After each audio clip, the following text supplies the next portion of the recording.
দাদা বাসটা কাটছো নাকি না বাসের কাছে ক্ষমা চাইছো? আগে কাজটা আমার করতে দে। বাস, আধা ঘন্টা ধরে এক জায়গায় বাসটা কাটছো, বাস আসতে শুরু করেছে।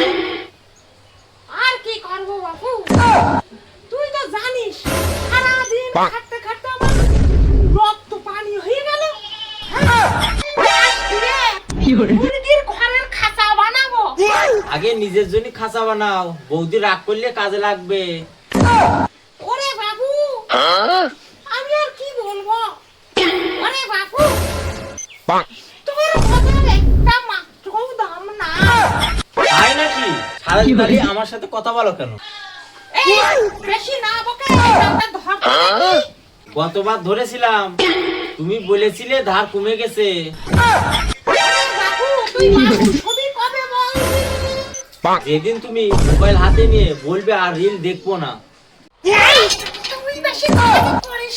চালাকি আমি করি, তুমি তো নিজের লুঙ্গিতেই টাকা বসাই দাও। আরে ওটা ভুল করে করেছে।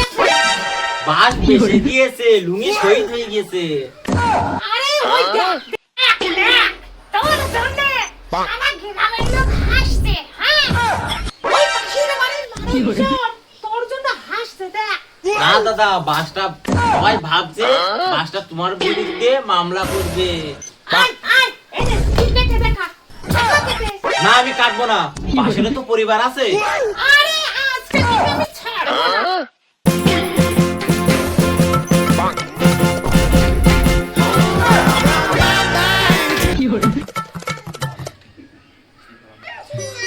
দাদা, তুমি নিজে বাস কাটতে এসে নিজের শরীরটাই যাতে কেটে না ফেলো। ওরে আমরা মাসি রে, মাসি রে। এই আজ থেকে আমরা বাস কাটবো। এই নে, তুই কাটবি। আমি কাটবো না, শুধু তোমাকে দেখে হাসবো। ওরে আর মশলা করিস না। চল দেখি চ, বাড়ির দিকে চ।